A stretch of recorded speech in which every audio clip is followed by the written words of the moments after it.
What is up, guys? We're finally doing the DDD deck profile that's been updated from SOFU. It's been a while, but during my hiatus I obviously couldn't do it during my exams and everything like that. But now we are going to be doing it with the new updates and everything, and because of the special edition, we also have Summon Sorceress now added into our deck as well, so that's definitely going to be a great addition to it. And this deck's just really amazing, actually. There will be a total of 5 different deck profiles, so do look forward to that. And there will also be 21 combos that I'll be going through. It will probably be split into multiple videos, but overall, you guys will be seeing all that. And yeah, it's just going to be a lot of DDD videos throughout the next few weeks. Of course, I'll combine them and put up some other videos too, but for all of you who've been waiting for DDDs, this is the time. Without further ado, let's get started. Alright, so starting off with monsters, we're obviously playing 3 Swole Slime, pretty self-explanatory at this point. Most cards I won't bother going over. 3 Necro Slime, because, you know, why not? Sometimes I alternate between 2 to 3, but for this particular format, going for 3 just for more consistency here. 3 Lamia, just because it's definitely one of those necessary cards. And of course also 3 Savant Kepler, just to search out your dark contracts. 2 Thomas, I have thought about actually bumping this up to 3, but for now 2 is pretty fine with me. And of course we are also playing 3 Ragnarok, one of the key cards of most of our combos. Pretty much Ragnarok and Swole Slime, as well as any other DD card, will really just set you off with a lot of big combos. We have 2 Savant Copernicus here as well. This card's really interesting. I could actually bump it up to 3 just for consistency, because having the ability to just ditch a DDD card or a DD card in general from your deck could actually really improve your situation here. Now, we're actually going to be playing a brand new card, and that is 2 copies of DD Vice Typhon. So Vice Typhon actually acts similarly to Necro Slime, only when it fusion summons in the grave, it must be during that turn. So if it was in the grave the previous turn and you didn't use its graveyard effect, then you can't use it anymore. But of course, in that particular effect, you can fusion summon a level 8 or higher DDD fusion monster from your extra deck by banishing the cards from grave. So just like Necro Slime, and it has to include itself, of course. But because we have the High Flame King Genghis now, this card is a great addition to the deck. Not to mention, this is a non-tuner level 7, so tuning it with Lamia, you can bring out Siegfried really easily there. And of course, many other options for different level 8s as well. 1 copy of DD Orthros. I still think destroying spells and traps is something that is quite nice. And, you know, surprisingly, I do sometimes Pendulum Summon as well. So it's a scale 3 and it's a level 4 tuner. I think it's still pretty good. And to end things off, we're playing a DDD Doom King Armageddon. Just another target for Thomas, really. And, you know, even sometimes when you bring it out, it's a 3000 beat stick that's just pretty difficult for your opponent to get over. But that's pretty much it with the monsters. Not playing any hand traps, not playing any other cards.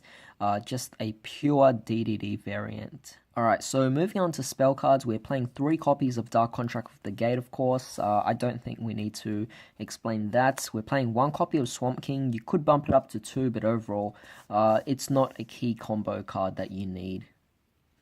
We are also playing 2 copies of Called by the Grave. Now, of course, with the new ban list, Called by the Grave is back at 3 again. I was told that it was originally hit because it was, I guess, allowing FTKs to happen, but now that it's at 3 again, I guess it's like more so Konami's getting rid of decks that can FTK, so because of that, Called by the Grave can come back for them. But we're still going to be playing 2 here. We don't really need to play 3, but you know, DDDs are just a heavy combo oriented deck, and you don't want your opponent stopping our cards with their hand traps. So overall, Called by the Grave really just protects you. And of course, even if your opponent has a bunch of monster effects they want to pull off in their own turn, then Called by the Grave can also act pretty well as well. So definitely liking this card at 2 copies so far.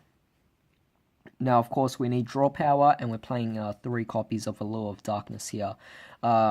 Still worth it, and I think it's a really great addition that I don't think I'll be reducing anytime soon.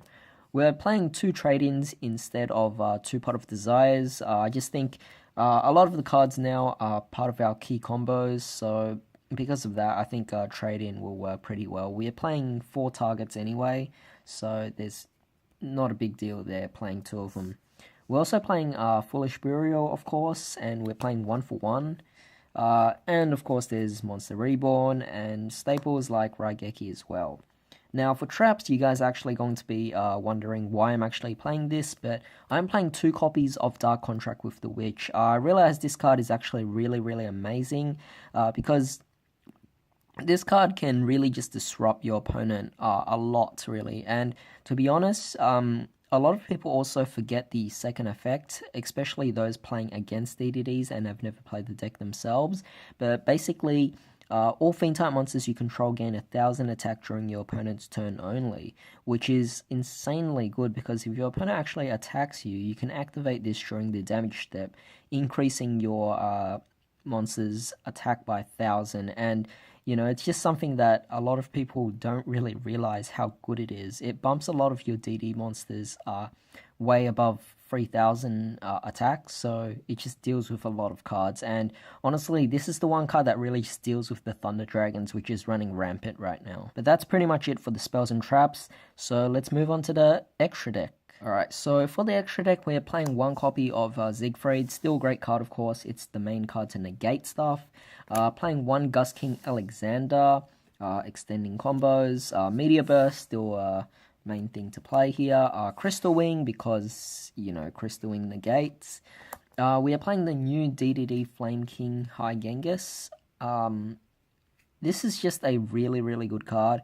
A lot of people don't realize how much we actually needed this card, and the fact that it's finally out as a common in Soul Fusion was just a really great bonus for us here.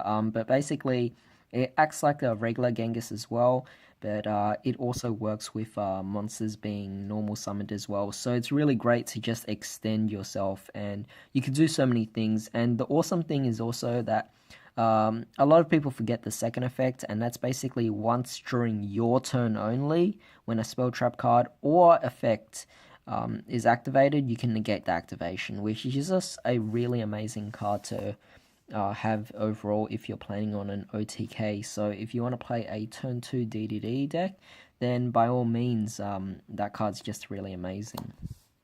We're also still going to be playing the Dragonbane King Beowulf, because this card is still a level 8 that's really easy to go into, given we now have a Vice Typhon in our deck as well. Still playing D-Arc, an amazing card. Playing 2 copies of Flame King Genghis, the original one. I do still think that we would play 2 of this and just 1 of that, because this one, the requirements still require you to have at least 1 DDD card, and because of that, I like to keep in this particular ratio. For XEs, we're playing a Kali Yugioh. Still think it's a great card to just stop the board. It's pretty much a cold wave for your opponent. You can also just do so many other things with it as well. Got a number 38 Hope Harbinger. Again, just another cut to negate. Now for Link monsters, we're actually playing 4 different Link monsters. So we're playing a Zephyr Metaltron, just a great card to open up the different scales. Or the different link markers here. It's all pointing down, so it's really good. If you guys don't want to play this, or if you guys actually don't even have this at all, then by all means you can play a Decode Talk card. It's nothing stopping you there. In fact, even in the combo videos, this card can easily be substituted by Decode Talk instead. 1 Link Karibo is just really easy. We have like this vulnerable Kepler when we normal summon it, so the fact that it can easily just go into a Link Karibo definitely is a great card.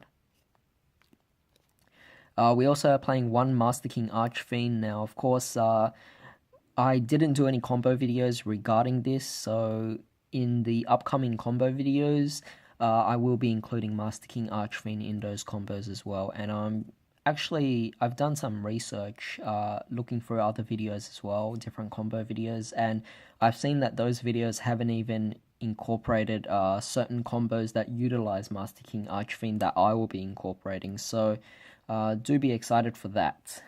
And the last card we're playing is Summon Sorceress, of course. This card was added in after opening up the special edition, and this card's just a great card to extend your combos. Just really amazing here. So yeah, that's pretty much it for this whole deck. Definitely a huge evolution from when it first came out. But yeah, this is just a really fun deck now, and in this format it surprisingly works quite well. I've taken on quite a few decks during testing, and you know, even Thunder Dragons doesn't really stop this deck too much. It just stops you from adding cards from deck to your hand, but overall there are plenty of cards to deal with the Thunder Dragons as well.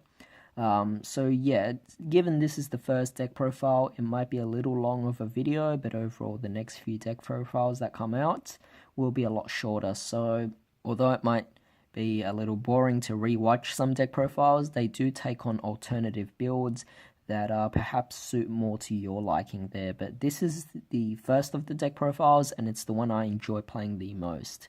But yeah, aside from that, I hope you guys enjoyed this particular deck profile here, and hope you guys are looking forward to the combo videos as well. I might even be doing some test hand videos to show you what you can actually do in different situations, whether going first or second. But overall, you guys will just have to wait and see for those. But in the meantime, hope you guys have a great day. I'll see you next time.